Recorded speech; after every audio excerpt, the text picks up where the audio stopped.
Wiecie, co jest dziwne w życiu na emigracji? Można być naprawdę szczęśliwym w miejscu, które wybrało się na swój dom, a jednocześnie zatęsknić za Polską.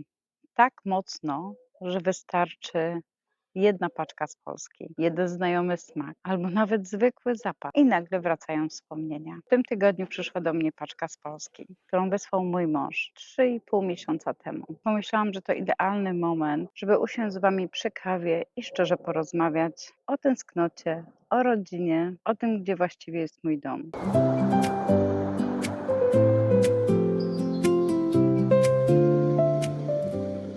Dzień dobry, kochani, witam was na moim kanale Życie bez scenariusza. Z tej strony Basia Spert z zachodniej Australii. Zróbcie sobie kawkę albo herbatkę i posiedźcie dzisiaj ze mną troszeczkę. Ten film będzie spokojniejszy. Są to pogaduchy pod winogronem. Jak widzicie, winogronów jeszcze nie ma, ale już coś tu zaczyna się powolutku rodzić. Wszystko kwitnie. W tym tygodniu był najzimniejszy tydzień. 2 stopnie Celsjusza. Uff, ale to nie o tym dzisiaj. Dzisiaj takie zwyczajne pogaduchy i już na świeżym powietrzu. Każdy, kto mieszka daleko od kraju, chyba zna to uczucie. Paczka nie jest to karton z rzeczami. Człowiek czasami ją otwiera i ma wrażenie, jakby na chwilę otworzył drzwi do dawnego życia. Zawsze lubimy dostawać paczki i cieszymy się jak dzieci. Przynajmniej ja tak mam takie wrażenie. Nieważne, co jest w środku, chociaż tak naprawdę wiedziałam, co będzie. Cieszymy się właśnie z produktów, z rzeczy, które przyszły właśnie z naszego rodzimego kraju. Czasami są to drobiazgi. W naszym przypadku jest to coś, czego nie ma tutaj. A może jest, ale po prostu nie jest to polskie i sprawia to nam, przynajmniej mi, ogromną radość. Najważniejsze w tym wszystkim jest świadomość, że właśnie mój mąż, będąc w Polsce, chodził po sklepach, dzwonił do mnie, czy chcę to, czy chcę to, czy chcę tamto, a ile tego, a co, a po co. Musiał to zapakować, a co chwilę pytał: Basiu, a może to się przyda, a może to nie, a jakie prezenty zrobić, a co kupić? Bo tak naprawdę, każdy z nas lubi prezenty. Lubi, nawet jak wiemy i sami sobie kupujemy te prezenty, sprawiają nam dużo satysfakcji. I to też najbardziej wzrusza. Są tam drobiazgi od mamy, od teściowej. I tutaj wam teraz pokażę właśnie w takim przyspieszonym tempie, co faktycznie zawierała nasza paczka. Była jedna rzecz, która była dla mnie bardzo cenna i już się troszeczkę martwiliśmy, że ta paczka tak długo idzie, czy ona gdzieś nie zaginęła, ale wszystko skończyło się dobrze. Przyszła, no i sami zobaczcie. Była nadana 23 kwietnia 2026 roku. Kwiecień, maj, czerwiec, lipiec, sierpień, zbliżamy się do połowy sierpnia. 3,5 miesiąca. Już wam ostatnio mówiłam, jak przyszła ta priorytetowa, więc co mogę wam powiedzieć? Mogę wam powiedzieć, że opłaca się wysłać, jednak trochę więcej kosztuje, jeżeli wam zależy na paczce, żeby doszła szybciej, lepiej puścić priorytetową. No raz tyle kosztuje oczywiście, na pewno szybciej dojdzie do miesiąca czasu. Ta szła 3,5 miesiąca. No zobaczmy, co mój mąż już zapomniał, że był w Polsce, a dopiero paczka przyszła. Nie była otwierana, nie. No nie przerżnij mi tam nic. Wow, zobaczcie, co mam na przyszły rok. Jajeczka. Super. Mąż był w okresie wielkanocnym w Polsce, więc jak to w Polsce? Zobacz, jakie cuda, śliczne. A to jeszcze od babci, tak? Nie, od teściowej. Tu już mamy na Boże Narodzenie. Tu tego nie ma. Naprawdę, tu w Australii. Ciężka, ile ta paczka ważyła? 14 kg miała ta paczka. To jest wszystko już do prasowania, się pogięło. Dobra. Co my tu jeszcze mamy? Oczywiście kremy dla Basi. 50 plus. Będę piękna i ładna. Tutaj Krem ujędrniający, wygładzający i nawilżający i liftingujący. To kochani, za pół roku mnie nie poznacie. Będę gładka jak... Po rosyjsku pisze, co to jest? Oj, krem do masażu w okolicach pleców, barków, nóg przy różnego rodzaju dolegliwościach. O, ale rosyjski.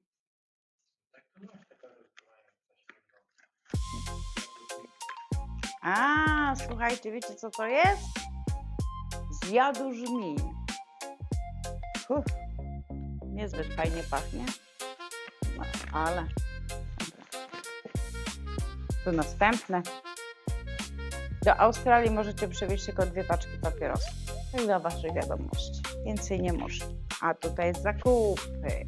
Cena 369 zł i 40 groszy. Za co to? To jest?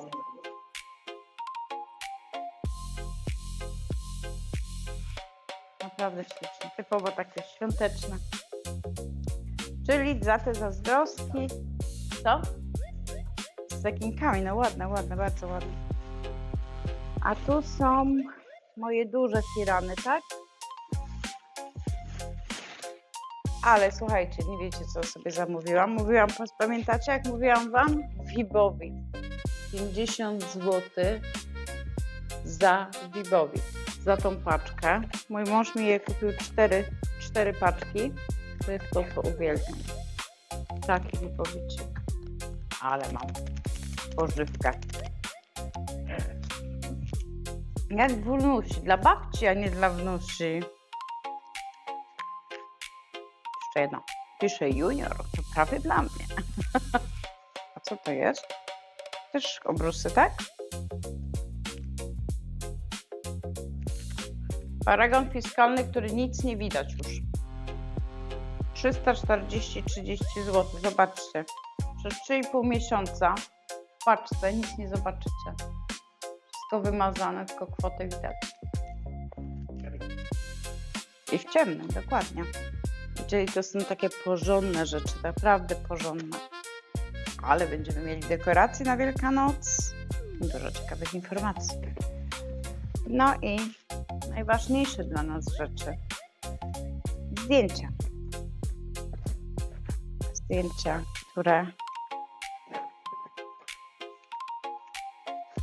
na które żeśmy czekali. Albumy.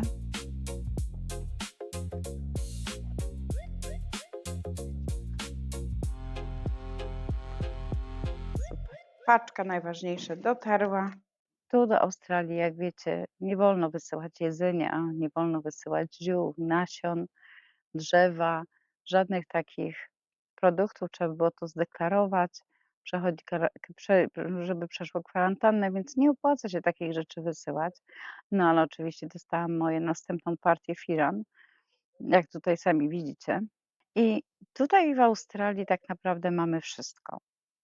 Są polskie sklepy, jest polski sklep, są europejskie. Jak nieraz żeście widzieli, można wiele rzeczy kupić. A to, co przypłynęło bezpośrednio z Polski, wygląda wszystko inaczej. Ma to dla nas inną wartość, przynajmniej ja mam takie odczucie. Czasami jedna rzecz potrafi nam przypomnieć całe dzieciństwo na przykład. I właśnie w tym przypadku były to zdjęcia od mojej teściowej, które były nasze wspólne, które no, bardzo sentymentalnie podeszłam do nich. Czułam, naprawdę bym się cofnęła w czasie. Było to bardzo fajne uczucie.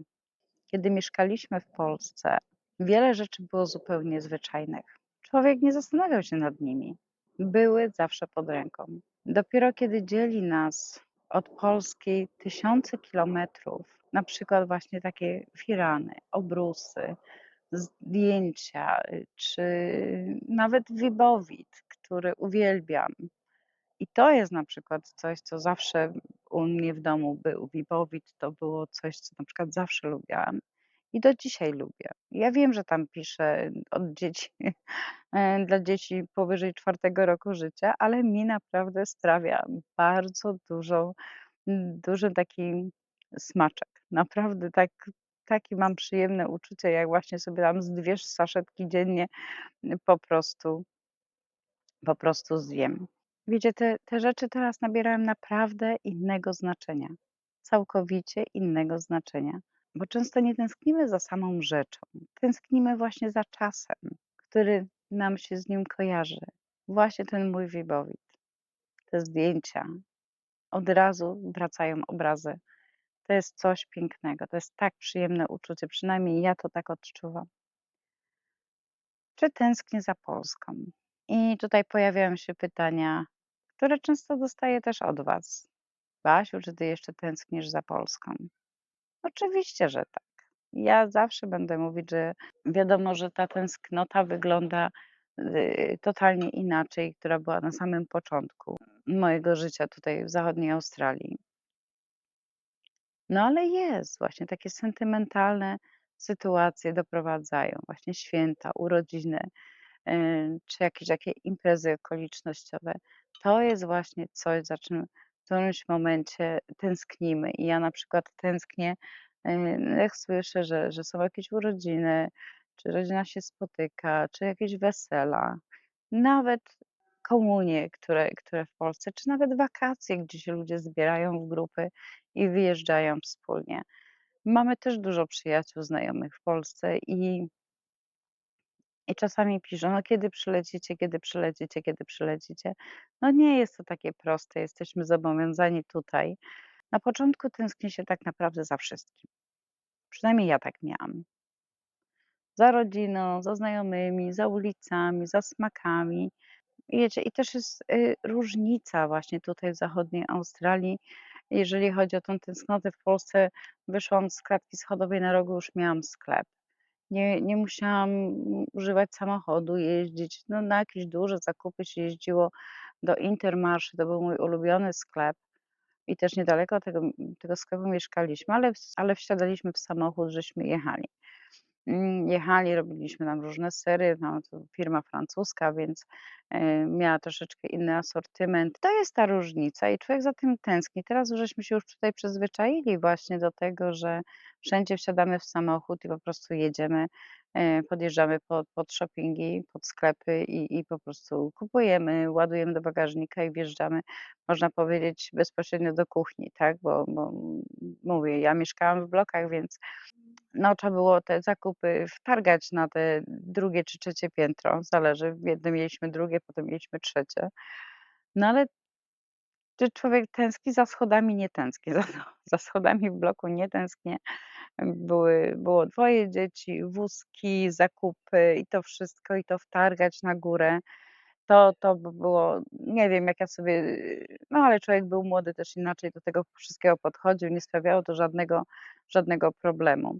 Nie było w blokach windy, więc nie mogłam wstawić zakupów do windy i sobie, bo to blok czteropiętrowy, więc co innego na wieżowcach, ale w blokach niestety wind nie było i trzeba było wszystko wtargać do góry, nie?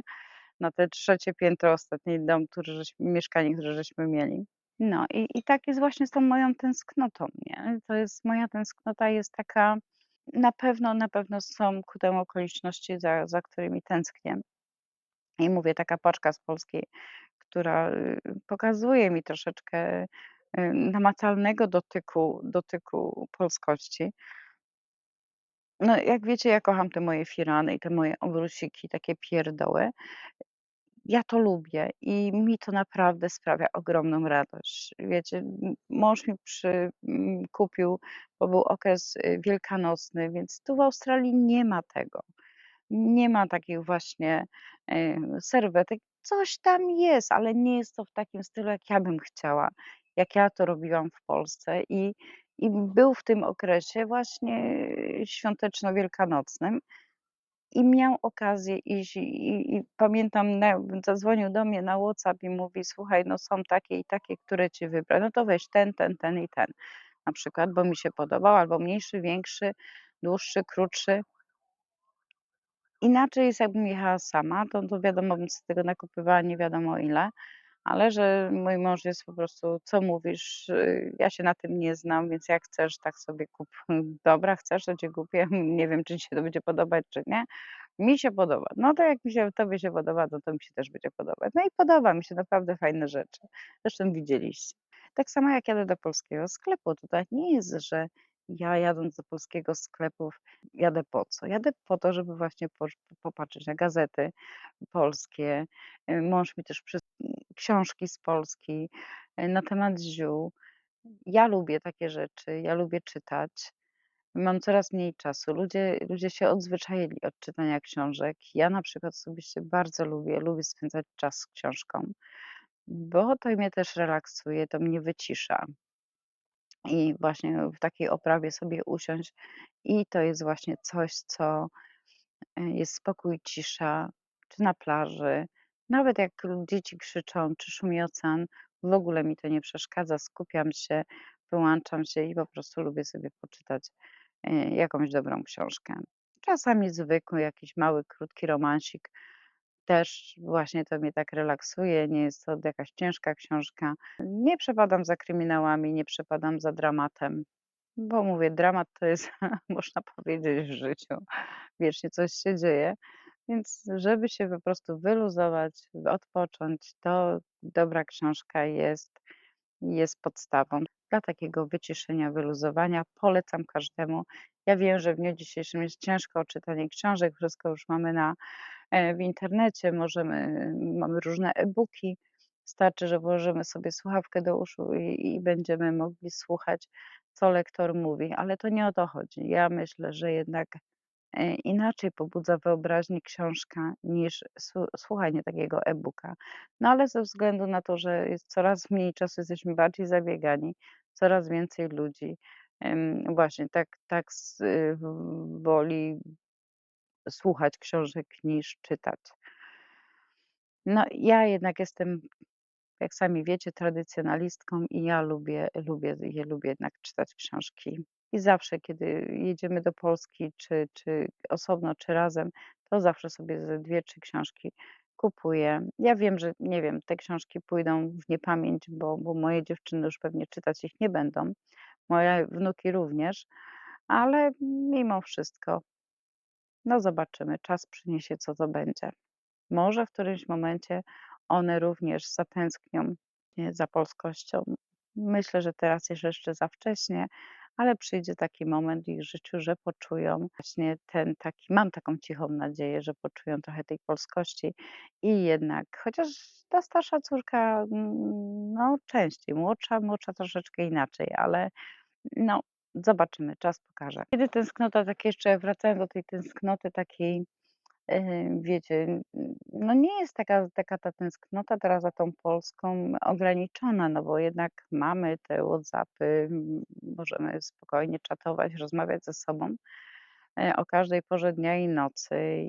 Nie jest to samo. Mimo wszystko nie jest to samo. Jest to duże ułatwienie, bo pamiętam, jak byliśmy w Grecji, to wtedy latało się do sąsiada, trzeba było do sąsiada zadzwonić, sąsiad leciał po mamę albo po tatę i dopiero wtedy mogliśmy rozmawiać, bo był telefon na jeden cały blok na przykład. No więc na pewno jest teraz dużo łatwiej. No i ten kontakt mamy bezpośredni, nie tak jak było kiedyś. Technologia jednak dała nam takie możliwości na dzień dzisiejszy i to też powinniśmy też w jakiś sposób docenić. Ja wiem, że takie rzeczy docenia moje pokolenie, starsze. Wiadomo, młodzi już teraz, nawet sobie nie wyobrażają życia bez tego, więc no, ciężko mi mówić z młodymi ludźmi, że nawet nie masz zielonego pojęcia, że ludzie kiedyś nie mieli telefonów, co jest dla nich absurdalne i jak można było żyć. Ale tak jest. I to jest właśnie też związane z emigracją, że teraz i łatwiej jest emigrować młodym ludziom, dlatego że oni jednak ten kontakt mają w 100% zapewniony. W momencie mojego rocznika starszego, no to niektórzy mają problemy jednak z komputerem, z apkami na telefonie, z osobami starszymi. No nie jest to łatwe, nie jest to łatwe, ale jednak coraz to więcej ludzi jednak się uczy. No, na przykładzie moich bliskich, no właśnie, byli zmuszeni do tego, żeby się nauczyć, jak włączyć, wyłączyć, co to jest, gdzie tam dotknąć, żeby to wszystko działało, żebyśmy mogły ze sobą porozmawiać czy się zobaczyć. No więc ta technologia jednak mimo wszystko, nawet w starszym wieku, jest już dość mocno rozpowszechniona i daje nam możliwości, żeby ze sobą właśnie rozmawiać. A najciekawsze z tego wszystkiego jest to, że czasami coś tam przycisną i nie wiedzą, bo mi to nie działa, bo mi to nie działa. No działa, działa, tylko musisz spokojnie, powolutku. No więc wiecie, no przynajmniej my mamy takie właśnie przykłady, co chodzi, no, o współczesną technologię, o współczesny kontakt z bliskimi przez właśnie różne narzędzia, które ułatwiają komunikację z naszymi bliskimi. Ale ta technologia niestety nie zastąpi nam bliskości naszej rodziny, a kiedyś emigracja naprawdę odznaczała bardzo dużo odcieni. Dzisiaj jest naprawdę łatwiej, dużo, dużo łatwiej, co chodzi o tęsknotę za bliskimi. A z drugiej strony też kiedy patrzę na moje życie, tutaj wiem, że w Australii. Australia jest moim domem i już jak wiecie, niejednokrotnie to powtarzam, że Australia jest moim domem. Tutaj się toczy całe nasze życie codzienne i tutaj powstały nasze nowe wspomnienia. Ja lubię naprawdę nasze życie w Perth. Lubię przestrzeń, lubię pogodę, lubię ocean, lubię przyrodę. I właśnie dlatego emigracja jest takim dziwnym doświadczeniem. Mogę podsumować jedno. Polska jest moim domem wspomnień z dzieciństwa, młodości, korzeni, a Australia jest domem mojego obecnego życia. Można kochać i Polskę, i można kochać Australię. I ze względu na to, że życie jest takie krótkie i jedno, cieszę się bardzo, że miałam przyjemność zobaczyć tyle rzeczy na świecie i zwiedzić, i myślę, że jeszcze dużo rzeczy przede mną. To jest właśnie, że trzeba sobie dawać szansę i czasami w tych moich piosenkach, które układam dla państwa, właśnie próbuję przekazać, że no nie gaśnijcie, nie rezygnujcie, próbujcie.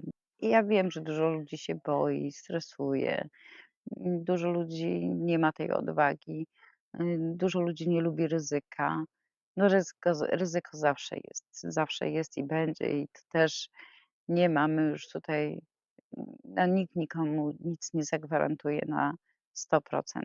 Wszystko może się wydarzyć. Nawet nie mamy opcji na to, żeby to po prostu temu zapobiec, bo no nie możemy tego przewidzieć. No chyba, że ktoś jest jasnowidzem. No ja nie jestem, chociaż wierzę w niektóre rzeczy.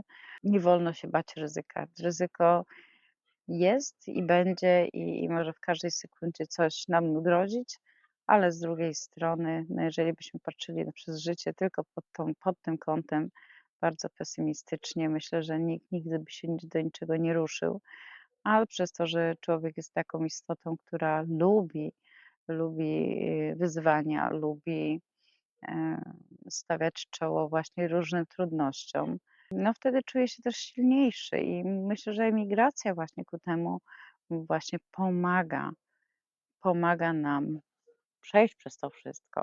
A wiecie jeszcze, co wam powiem? Tak wracając do tej emigracji, bo wiecie, każdy z nas się też również zmienia i inaczej spostrzegamy to na samym początku, inaczej spostrzegamy tą rozłąkę, tą tęsknotę z biegiem lat. Kiedy na przykład przyjeżdżamy do Polski po latach, no to widzimy te zmiany, widzimy ewidentne zmiany. Ludzie żyją swoim życiem, mają swoje problemy.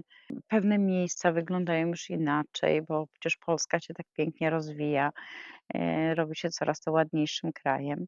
My też patrzymy na to wszystko własnymi oczami inaczej. Widzimy te różnice, widzimy te zmiany i myślę, że więcej widzimy my, będąc na emigracji, niż osoby, które mieszkają w Polsce, dlatego że dla nich jest to życie codzienne nie zwracają na to uwagi, więc a my przylatując raz czy na 2 lata do Polski, no widzimy te zmiany, widzimy, że na przykład, nie wiem, te bloki są, pomalowane, czy te skwery porobione, czy ulice lepsze, czy chodniki. No, do chodników to jeszcze jest dużo, przynajmniej na Śląsku, dużo do powiedzenia. Tam się nic nie zmienia. I wtedy człowiek sobie też zadaje taką pytanie, czy to jest jeszcze tęsknota za Polską, no, za dzisiejszą Polską? No, myślę, że my tęsknimy raczej za tym, co było.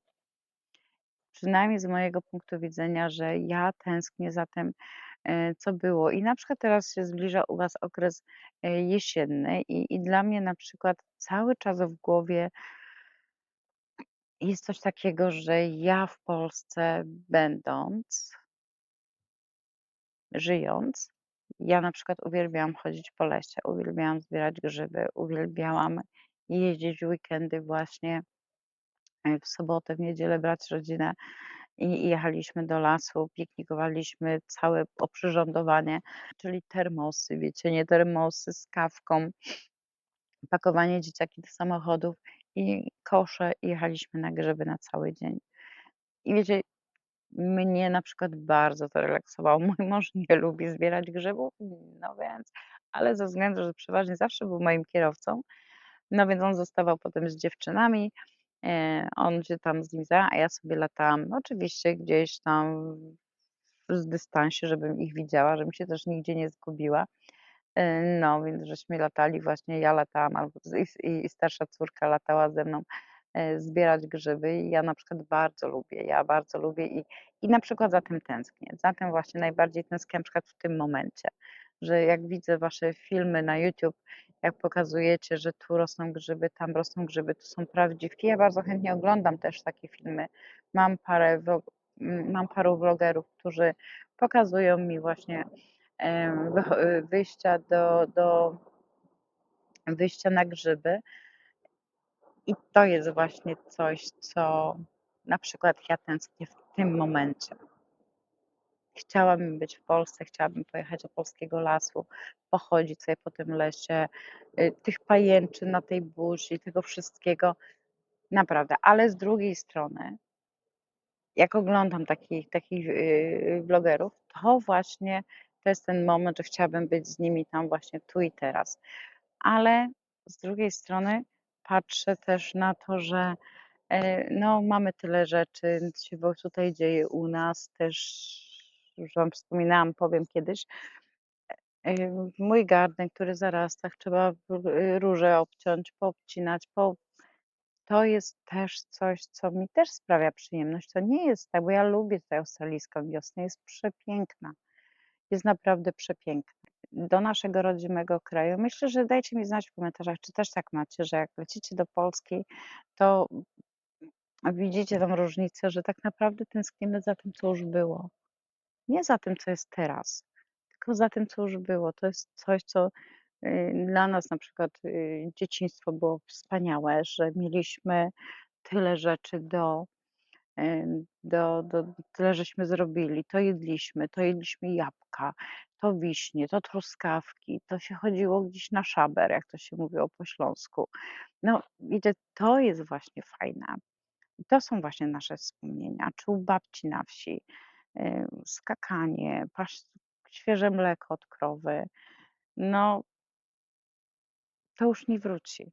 Nawet jakbyśmy sprzedali tutaj wszystko i wrócili z powrotem do Polski, no nie, tego już nie będzie. No i taka refleksja, kochani, z tego wszystkiego. Po latach jednak, po latach wiemy jedno, że jednak mamy te 2 światy jednak mimo wszystko. Ja to, tak jak jedno z moich piosenek mówiła, serce mamy dalej biało-czerwone i jeżeli chcecie posłuchać, to zapraszam, polskie nuty Fert. Tak to czuję, że Polska Polska w nas zawsze będzie i w naszych korzeniach. I właśnie w sercu, że to jest serce mamy biało-czerwone i tego nic nie zmieni. Chociaż mamy australijskie obywatelstwo, jesteśmy dalej emigrantami, więc tego też nikt nie zmieni. Można być szczęśliwym w Australii. Ja jestem na to dobrym przykładem. ale też również wzruszyć się właśnie taką paczką z Polski. I jedno uczucie nie wyklucza drugiego. Może właśnie na tym polega dojrzała emigracja. No a kochani, a u Was jak Wasza emigracja? Napiszcie mi, za czym Wy tęsknicie? Za rodziną? Za polskim jedzeniem? Czy za konkretnym miejscem? Za językiem? A mam do Was jedno pytanie. To jedno. Gdyby ktoś dzisiaj miał Wam wysłać paczkę, jakie 3 rzeczy chcielibyście mieć? Co chcielibyście w niej znaleźć? Bardzo jestem ciekawa Waszych odpowiedzi. Dziękuję Wam, kochani, za dzisiejszą kawę. Jeśli lubicie takie szczere pogaduchy, nie zapomnijcie o subskrypcji i łapkach w górę, no bo to rozwija mój kanał, chociaż znowu nie wiem, co się dzieje. Wszystko leci na łeb na szyję. Trzymajcie się cieplutko. Dziękuję za oglądanie i do następnego. Bye.